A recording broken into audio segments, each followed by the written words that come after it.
Kováčik, príjmate ponuku pána Sartora, že teda odkúpi časť futbalového štadiónu, okrem Rojcovskej veže a oválu, že to odkúpi teda od armády a že by vám ho to dal do prenájmu, alebo vstúpil by s týmto majetkom do vášho klubu? Takto, ja túto informáciu, túto formuláciu od vás počujem prvýkrát. Ja som túto ponuku od pána primátora nedostal. Pán primátor mi včera o 16:24 zavolal s tým, že ide robiť nejakú tlačovku, či tam môžem prísť, keďže nie som registrovaný na úrade práce, tak som nemohol prísť, som sa ospravedlnil a povedal mi o nejakých 4 variantách a ja som povedal, že ja nie som zástupca mesta ani mestské zastupiteľstvo, takže vy sa musíte rozhodnúť, že akým spôsobom chcete štadión buď vlastniť alebo investovať. Ja som veľmi jasne formuloval našu predstavu. My chceme, aby mesto sa zúčastňovalo, aby mesto podporovalo futbal minimálne na úrovni, ako podporuje hokej. A formu, akú si mesto zvolí, je na nich. Pán Kováčik, tá forma vyznela, ak sa milí kolegovia mi opravia, takže mesto je ochotné odkúpiť celú futbalovú časť štadióna za predpokladu, že vy deklarujete, že ostanete s futbalom v Banskej Bystrici. Táto alternatíva je pre vás priateľná, teda že mesto odkúpi všetky futbalové časti štadióna na Šťavničkách, ak vy deklarujete, že ostanete s futbalom v Banskej Bystrici. Je to pre vás priateľné?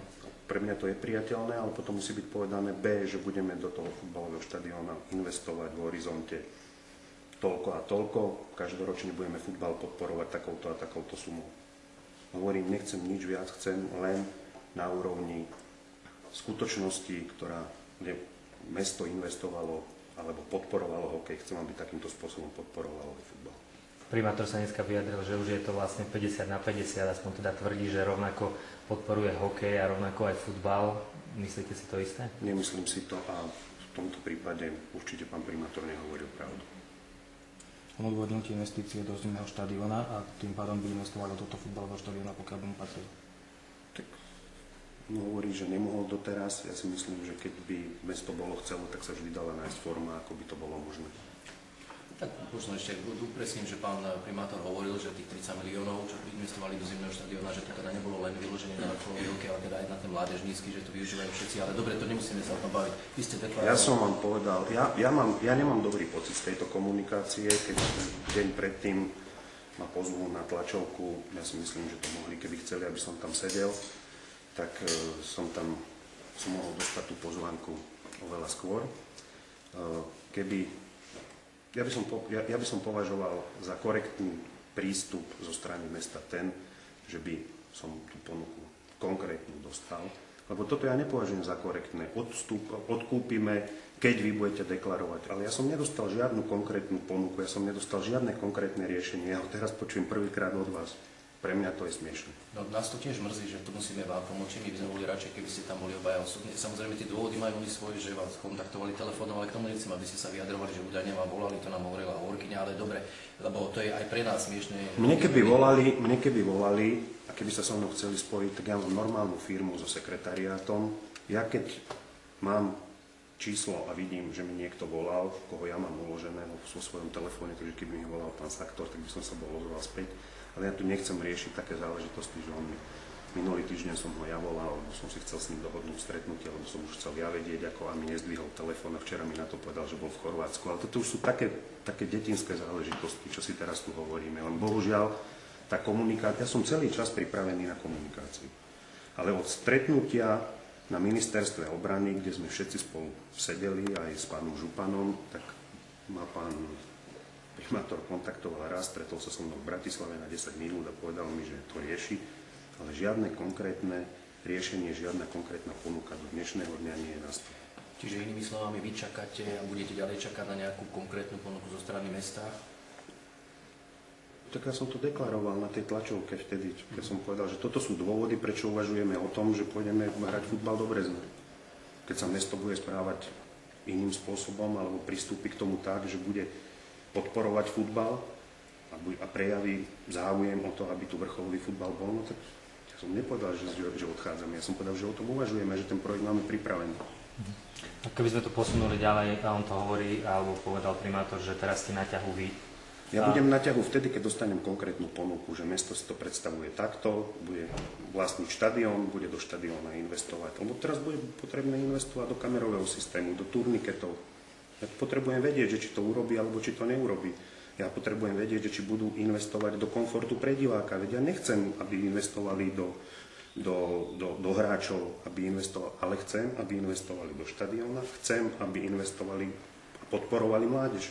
Čo my tu máme 260 detí. Do akého termínu, pán Kováčik, chcete mať v tejto veci jasno? Ja som povedal, že ja do konca sezóny musím mať rozhodnutie a ja som trpezlivý. Čiže suma sumarum, ak teda mesto sa rozhodne odkúpiť štadión od Armády, tak vy môžete deklarovať, že vrcholový futbal ostane v Banskej Bystrici. Ja samozrejme. A nie, že odkúpi. Ešte raz hovorím, tá ponuka nemôže byť len, že odkúpi. Akým spôsobom bude investovať a akým spôsobom bude podporovať. Ja chcem spoluúčasť mesta.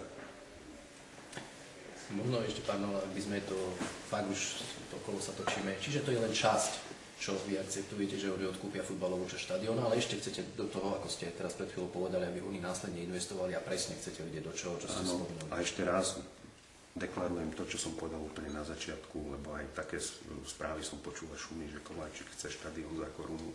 Kováčik alebo Dukla nechce vlastniť futbalový štadión. Nemáme záujem vlastniť futbalový štadión, nemáme záujem vlastniť pozemky okolo štadióna. My chceme, aby sme mali za partnera niekoho, kto je súčasťou, a to je mesto. Nie armáda, nie ministerstvo obrany, ktoré je ďaleko v Bratislave, nezaujíma ho dianie v Banskej Bystrici. Toto je jeden jediný dôvod, prečo ja trvám na tom, že mesto, akýmkoľvek spôsobom, však mesto, keď si ho prenajme a bude ochotný investovať do prenajatého majetku, tak je to ich vec. A toto už nie je na mne, toto ja nemôžem rozhodnúť, to musia rozhodnúť oni. Mesto vie o týchto vašich požiadavkách, že potrebuje investície, kamerový systém, turnikety a podobne. Ale však mesto, keby chcelo sa so mnou rozprávať, tak ja som k dispozícii. Čiže ten momentálny stav, že je to prenajaté údajne podľa informácie, že ktoré máme za výhodnú cenu, že FK má prenajatý štadión za výhodnú cenu, ten status momentálny je nevyhovujúci. Ja vám to poviem takto. No. My sme mali prenajatý, alebo mesto prenajímalo v minulosti štadión od AŠK Dukla za 50 000 ročne a prenajímalo nám ho ďalej.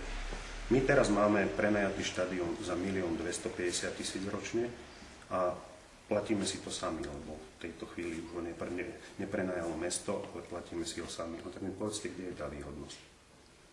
To sme nevedeli No, doposiaľ. kde je tá výhodnosť? Mi povedzte, kde je tá výhodnosť. Pán minister obrany povedal na našom spoločnom stretnutí pánovi primátorovi, že keby si chcel pomáhať futbalu v Banskej Bystrici, tak si sa mohol prihlásiť do súťaže. Ten štadión si mohlo prenajať mesto, nemusela si ho prenajímať Dukla. Takže tých spôsobov, keby bola vôľa, tak tu bolo niekoľko. Ja to dnes vnímam stále tak, že to vlastne patová situácia zostala taká, ako to bolo pred 2 mesiacmi napríklad. No pre mňa sa nič neudialo. To, čo vám dneska on oznámil, že sú nejaké 4 varianty, že tie sme si vypočuli, keď sme spoločne sedeli na ministerstve obrany, ja som ich tam počul. A on mi to včera oznámil ako záležitosť, že je tu nejaká nová vec. Tam sedeli zástupcovia AŠK, sedeli tam zástupcovia ministerstva obrany a oni nám tie 4 varianty tam povedali, že aké sú možné. Ja sa povedať, že aj my sme dnes možno čakali od pána Saktora, že bude niečo nové, ale v podstate nič nové sme sa nedozvedeli. A vy ste prednedávnom spomínali, že tá komunikácia viazne a tá komunikácia zrejme stále je na tom mŕtvom bode, ako bola, takže ja sa chcem opýtať, či pre vás nie je ten reálny odchod. Pre mňa nie je zatiaľ reálny. My máme ten projekt pripravený a ten odchod bude reálny vtedy, keď budem vedieť, že sme sa tu nedohodli na zásadných veciach. A zásadné veci som vám pomenoval teraz a pomenoval som ich aj minule na tlačovke. Nechcem nič iné. My sme boli v pohode, my sme boli ticho, ja to zopakujem ešte raz. V minulosti som mal pocit, že mesto nie je ochotné, nemá zdroje na podporu akéhokoľvek iného športu. Realizovalo prenajom štadióna, ktorý nám potom poskytlo a platilo energie na úrovni približne 2 milióny korún. My sme chceli, aby mesto, keďže už nebolo možné realizovať takúto formu prenajmu, že mesto si nemohlo prenajať za 50 000, ale že tie podmienky sú iné, sú komerčné, sme chceli, aby nám nejakým spôsobom aj v tomto vyšlo v ústretí a aby sa stalo spoluúčastníkom, znova podotýkam, len na úrovni štadióna a podpory mládeže.